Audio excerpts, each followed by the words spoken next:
जंगल राज चल रहा है, जनता राज चल रहा है, समझ गए ना।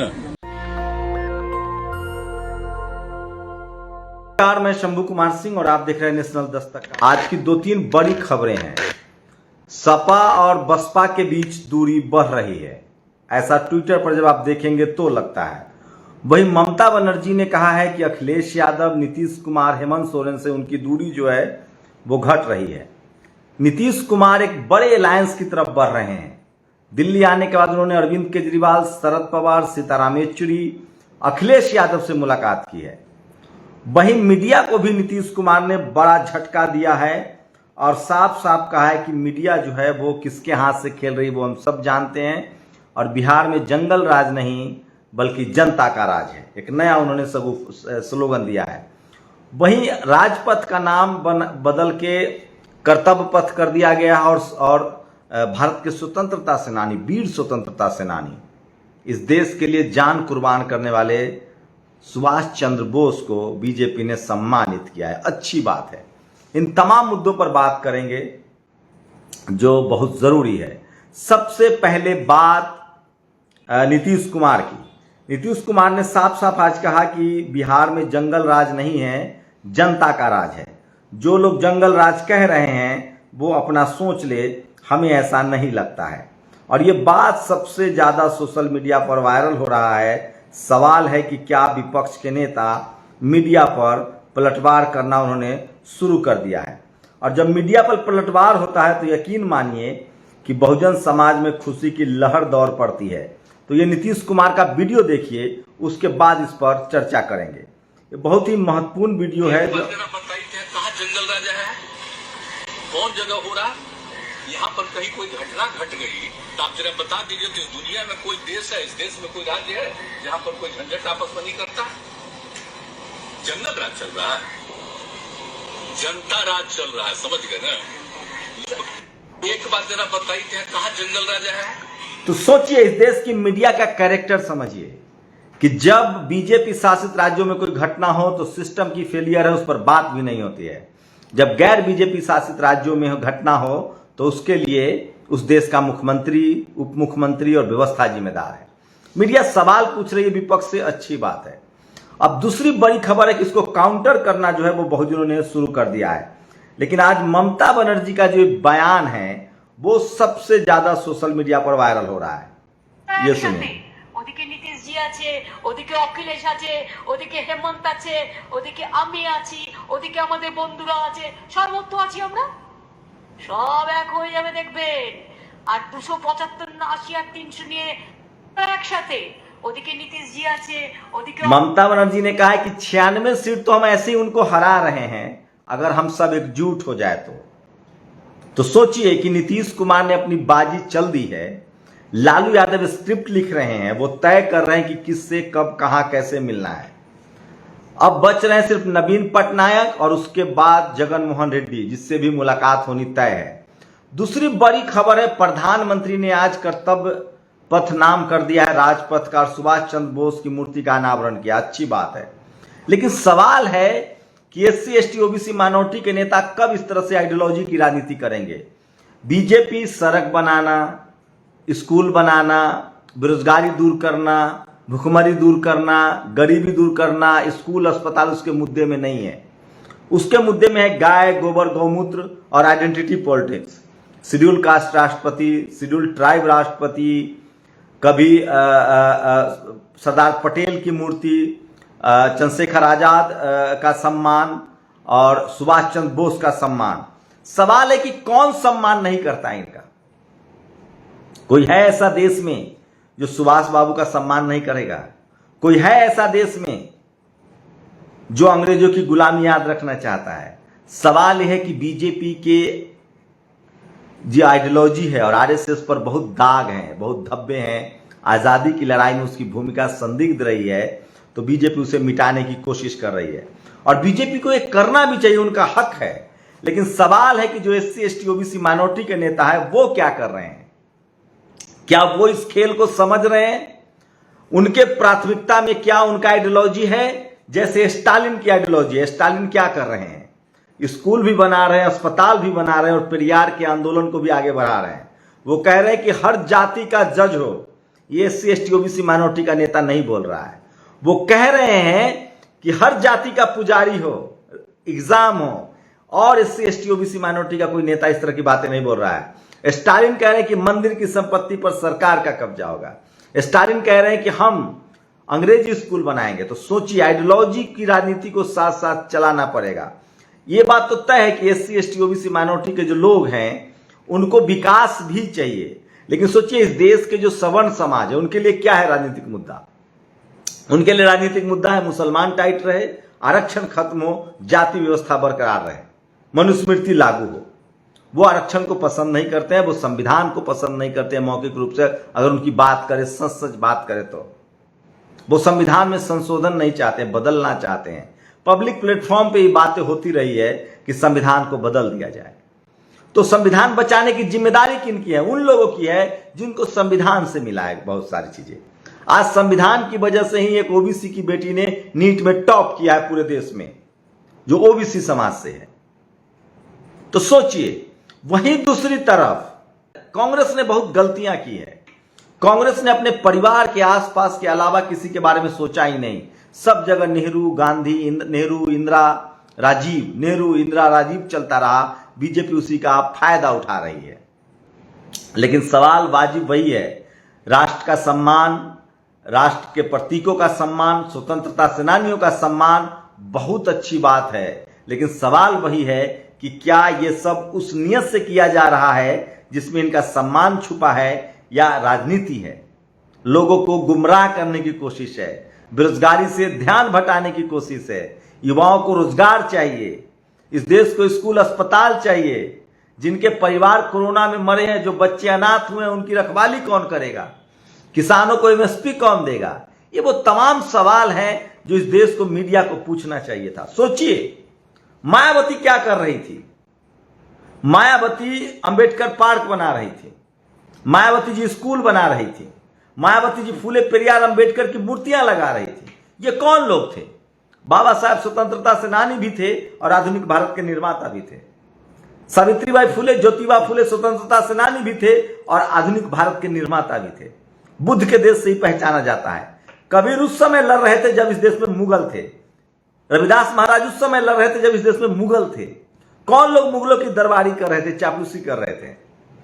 संत गाडगे, अयंकरली, फूले पेरियार, अंबेडकर, साहू जी महाराज, संभाजी महाराज सब लड़ रहे थे, इस देश को बना रहे थे। जब उनकी मूर्तियां लगाई जा रही थी तो इसी देश की मीडिया BSP सुप्रीमो मायावती के खिलाफ खड़ी थी। रोज स्टे ऑर्डर लिया जा रहा था, रोज सुप्रीम कोर्ट जाया जा रहा था, और मायावती जी चुनाव हार गए। इसलिए हार गई क्योंकि बहुजन समाज उनके साथ खड़ा नहीं हुआ। इस देश में इससे पहले जब SC ST OBC माइनॉरिटी के लोगों पर इनकम टैक्स ED के छापे पड़ते थे तो ये मीडिया उनको बेईमान कहती थी, और हमारा समाज ही अपने नेता को बेईमान घोषित कर देता था। और नतीजा क्या होता था? नतीजा वो चुनाव से बाहर हो जाते थे। लेकिन आज जब राहुल गांधी और सोनिया गांधी पर छापा पड़ना शुरू हुआ तो यह तय हो गया कि ED इनकम टैक्स भ्रष्ट है, और आज अगर किसी सिसोदिया पर छापा पड़ जाए तो वो ईमानदार हो जाते हैं। अच्छी बात है, दुरुपयोग हो रहा है। आज अखिलेश यादव और आकाश आनंद में द्वंद्व युद्ध चल रहा है। अखिलेश यादव ने एक बयान दे दिया कि बीजेपी से डरी सहमी है BSP। सोचिए, राजेंद्र प्रसाद सिंह क्या कहते हैं कि अपने ही नेताओं की आलोचना करना, अपने ही लोगों की आलोचना करना, अपने ही समाज की आलोचना करना, यह मानवीय स्वभाव नहीं है, पिछड़े समाज का स्वभाव है। सवाल है कि 2019 में सपा और बसपा ने गठबंधन में चुनाव लड़ा था, सफलता नहीं मिली, माहौल दूसरे तरह का था। तो क्या सारी संभावनाएं खत्म हो गई है? क्या आपस में कोई बातचीत नहीं हो सकती है? जनता की क्या राय है? दोनों पॉलिटिकल पार्टी ग्राउंड पर जाए, लोगों से बात करे। मैं दावे के साथ कह सकता हूं कि 90% SC ST OBC माइनॉरिटी के लोग चाहते हैं कि दोनों पार्टियां साथ चुनाव लड़े। मैं तो अभी भी कह रहा हूं, BSP सुप्रीमो अनुभवी नेता हैं, बड़ी नेता हैं, लास्ट में पत्ते खोलेंगी वो। लेकिन एक मुख्यमंत्री के तौर पे उन्होंने जो आइडियोलॉजिकल काम किया है वो शानदार काम किया है। अखिलेश यादव ने भी मेट्रो बनाए हैं, अखिलेश यादव ने भी स्टेडियम बनाए हैं, अखिलेश यादव ने भी इमारतें बनाई हैं। लेकिन अखिलेश यादव ने जो काम किया उससे शहरी सवर्णों को ज्यादा फायदा हुआ और वो सत्ता से बाहर हो गए। मायावती जी ने काम किया वो बहुजनों के लिए किया, स्कूल खोले, अस्पताल बनवाए, पार्क बनवाए, बहुजन आइडियोलॉजी को मजबूत किया, वो भी सत्ता से बाहर हो गई क्योंकि दोनों के खिलाफ मीडिया था, अखिलेश यादव जी के खिलाफ भी और बीएसपी सुप्रीमो मायावती जी के खिलाफ भी।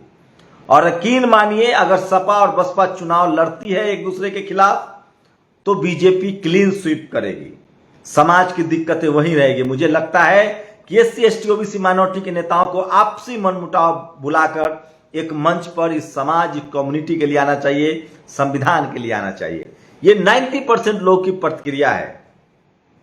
अखिलेश यादव के बयान के बाद आकाश आनंद ने उन पर हमला किया है, तस्वीरें जारी की और कहा है कि कौन बीजेपी के साथ खेल रहा है और 2019 में गठबंधन क्यों हुआ था। सवाल है कि दोनों नेताओं को संयम रखने की जरूरत है और समाज के हित में सोचना चाहिए। मैं फिर कह रहा हूं, हम लोग छोटे मोटे पत्रकार हैं, ये लोग बड़े राजनीतिक बात करते हैं, बड़े राजनीतिक लोग हैं, इनका सम्मान है, लेकिन मैं ग्राउंड की बात करता हूं। मैं रोज हजारों फोन कॉल उठाता हूं, हजारों लोगों से मिलता हूं, उनकी राय जानता हूं। इस देश का हर शोषित वंचित समाज का आदमी चाहता है कि एससी एसटी ओबीसी माइनॉरिटी के लोग एकजुट हों, वो आपस में मिलकर चुनाव लड़े और नीतीश कुमार जो पहल कर रहे हैं, आप कल्पना कीजिए मायावती जी मुख्यमंत्री रह चुकी हैं, 2019 में अखिलेश यादव ने उनको प्रधानमंत्री प्रोजेक्ट किया था। अगर इस बार 2024 में मायावती जी, अखिलेश यादव का चुनाव हो, मायावती जी राष्ट्रपति की उम्मीदवार बन सकती हैं, पीएम के रेस में शामिल हो सकती हैं, आकाश आनंद को डिप्टी सीएम भी बनाया जा सकता है जैसे तेजस्वी यादव और नीतीश कुमार के बीच चल रहा है। एक अलायंस की तरफ तो आपको बढ़ना पड़ेगा, जहां जहां ट्रायंगुलर मुकाबला होगा बीजेपी को आप नहीं हरा सकते हैं। राजस्थान छत्तीसगढ़ में अगर कांग्रेस बीएसपी से और ओवैसी से गठबंधन नहीं करती है तो कांग्रेस हार जाएगी। उसी तरह से यूपी में अगर बसपा सपा का गठबंधन नहीं होता है और ट्रायंगुलर मुकाबला होता है तो यकीन मानिए दोनों पार्टियां चुनाव हार जाएंगी। या हो सकता है कि एससी एसटी ओबीसी माइनॉरिटी के लोग एक साथ आए और वो किसी एक पार्टी को चुन ले। मैं शुरू से कहता था 2019 में जो गठबंधन बना था, जो उस गठबंधन को तोड़ेगा उसका नुकसान होगा और बीएसपी को उसका नुकसान हुआ। विधानसभा चुनाव में उसका नुकसान हुआ, उनको सिर्फ 1 सीटें आई। आत्ममंथन करना पड़ेगा, लेकिन मैं फिर कह रहा हूं बीएसपी सुप्रीमो मायावती का जो मुख्यमंत्री के तौर पे काम है वो ऐतिहासिक काम है। उसके साथ इस देश के बहुजनों को, बहुजन नेताओं को सीख लेनी पड़ेगी। लेकिन सवाल वही है जो नीतीश कुमार ने कहा है कि क्या हमारे पॉलिटिकल नेता, एससी एसटी ओबीसी माइनॉरिटी के नेता अपना हित छोड़ेंगे देश के हित के लिए, संविधान के लिए, समाज के हित के लिए। और मैं फिर कह रहा हूं, कोई वाजपेयी तभी बनता है जब कोई आडवाणी सेक्रीफाइस करता है, कोई मोदी तभी बनता है जब कोई अमित शाह सेक्रीफाइस करता है।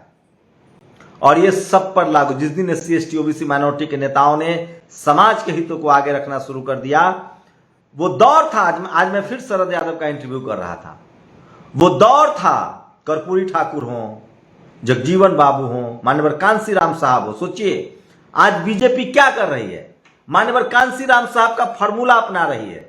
जो वो उनका फार्मूला था, हर एससी एसटी ओबीसी माइनॉरिटी में नेता पैदा करना, हर जाति का नेता खड़ा करना, आज उसी को बीजेपी फॉलो कर रही है। और हमारे नेता A to Z कर रहे हैं। कोई फरसा लहरा रहा है, कोई परशुराम मंदिर बनवा रहा है। मैं फिर कह रहा हूं, जो समाज आपको चपरासी नहीं बनने देना चाहता है वो आपको चीफ मिनिस्टर बना दे, अगर बनाए तो आप किसी गफलत में हैं। फाइनली सपा बसपा को एक साथ आना पड़ेगा यूपी के चुनाव में, अगर उनको अपने हित बचाने हैं और चुनावी राजनीति में वापसी करनी है तो दोनों को एक साथ आना पड़ेगा। न तो कहीं ऐसा ना हो कि जनता दोनों में से किसी एक को साथ छोड़ दे। आप लोग की क्या प्रतिक्रिया है? अखिलेश यादव का जो बयान आया वो भी तथ्यों से परे था। बसपा का ठीक ठाक इतिहास रहा है और जो आकाश आनंद ने जो पलटवार किया है, मुझे लगता है कि इससे करवाहट बढ़ेगी, दूरियां बढ़ेंगी और मीडिया को यही मौका चाहिए। वाजपेयी ने क्या कहा था? मेरे पैर के जूते में 2 कांटे थे, एक कांसीराम और एक मुलायम सिंह, और उनको मैंने बाहर फेंक दिया। सोचिए इसी देश में रथ यात्रा निकली थी, मान्यवर कांसी राम साहब और मुलायम सिंह यादव की अलायंस हुआ था और नारा लगा था, मिले मुलायम कांसी राम, हवा में उड़ गए जय श्री राम, और सरकार बनी थी। तो सोचिए, वक्त आ गया है, जनता का दबाव है। मैं इस बात से खुश हूं कि बहुजन समाज के लोग बड़े पैमाने पर जागरूक हुए हैं और वो नेताओं पर दबाव बना रहे हैं। बिहार इसी का नतीजा है कि नीतीश कुमार तेजस्वी यादव के साथ अलायंस में आए हैं और ये आगे भी आपको देखने को मिलेगा। मैं फिर कह रहा हूं, पूरी उम्मीद है बहुजन समाज के लोगों को। हर SC ST OBC माइनॉरिटी के लोगों से पूछिए, सपा और बसपा के गठबंधन के पक्ष में है वो। और मैं फिर कह रहा हूं, इस देश में सपा, बसपा, RJD, JDU ये तमाम वैसे दल हैं जो बहुत कैडर वोट के लिहाज से बड़ी पार्टी है। बीजेपी, कांग्रेस धनी लोगों की पार्टी है, अमीर लोगों की पार्टी है, पैसे वाले लोगों की पार्टी है, मीडिया वालों की पार्टी है, सवर्ण समाज की पार्टी है। लेकिन Sapa, Baspa, RJD, JDU, DMK ये सब बहुसंख्यक समाज की पार्टी है जिसकी कैडर वोट और वो करोड़ों में है और 90 करोड़ लगभग लोग जो है वो बहुजन समाज से हैं। इनको अपने आइडियोलॉजी पर भी काम करना पड़ेगा, जैसे प्रधानमंत्री नरेंद्र मोदी कर रहे हैं। विकास कम हो, आइडियोलॉजी ज्यादा हो, लेकिन बहुजनों को विकास भी करना होगा और अपने फूले पेरियार अम्बेडकर की राजनीति को भी आगे बढ़ाना होगा। जब जब धर्म की राजनीति होगी, जब जब धर्म के नाम पर SC ST OBC माइनॉरिटी के नेता राजनीति में कूदेंगे, यकीन मानिए उनकी हार तय है, क्योंकि धर्म की राजनीति का जो असली जो लाभार्थी है, स्टेक होल्डर है, शेयर होल्डर है, वो सिर्फ और सिर्फ बीजेपी है, उसके बाद कांग्रेस है। सोशल जस्टिस, संविधान, रिजर्वेशन, इक्वालिटी, इनकी जो स्टेक होल्डर है, शेयर होल्डर है, वो बहुजन पार्टियां हैं। तो क्या लगता है आप लोग को, आप लोग की क्या प्रतिक्रिया है? क्या BSP और अखिलेश यादव की लड़ाई से दोनों को फायदा होगा या दोनों का नुकसान होगा? तो फायदा किसका होगा? और क्या सपा बसपा अगर अलग अलग लड़ती है तो यूपी में बीजेपी को हराना आसान होगा? एक तो मिथ फैलाया जा रहा था, जैसे पहले नीतीश कुमार के बारे में लोग कह रहे थे कि वो दबाव में है, उनकी फाइल दबी हुई है, वो इनकम टैक्स ED से डरते हैं, इसलिए वो इस तरह गठबंधन में है। BSP सुप्रीमो के बारे में भी यही कहा जाता है, एक परसेप्शन बनाया जाता है। उसी तरह से ओवैसी के बारे में भी कहा जाता है, लेकिन 2024 का चुनाव साफ कर देगा। ये साफ कर देगा कि जो लोग एकजुट नहीं होते हैं, इसका मतलब है कि वो दबाव में हैं या बीजेपी के साथ हैं। इस तरह के नैरेटिव बनाए जा रहे हैं और नीतीश कुमार ने इस पर काम शुरू कर दिया है। उनका सीधा सीधा कहना है कि जो 2014 में आए हैं वो 2024 में नहीं आएंगे। सवाल है कि कोई भी पार्टी जब बीजेपी को अकेले नहीं हरा सकती है, हिंदू कार्ड का खेल नहीं है, तो अगर आपको लगता है कि संविधान खतरे में है, डेमोक्रेसी खतरे में है, तो आप दोनों एक साथ, आप सब लोग एक साथ क्यों नहीं आना चाहते हैं? तो ज्यादातर लोग की प्रतिक्रिया है कि सपा और बसपा को एक साथ आना चाहिए। आप लोग की क्या प्रतिक्रिया? अपनी प्रतिक्रिया जरूर दीजिए। शुक्रिया। नेशनल दस्तक की आपसे गुजारिश है कि अगर इसको बचाना चाहते हैं तो नेशनल दस्तक को सब्सक्राइब करने के लिए रेड कलर के सब्सक्राइब बटन को दबाएं, फिर बेल आइकन की घंटी दबाएं। नेशनल दस्तक को बचाने के लिए बहुत जरूरी है कि हर खबर को शेयर करें, लाइक करें, कमेंट जरूर करें।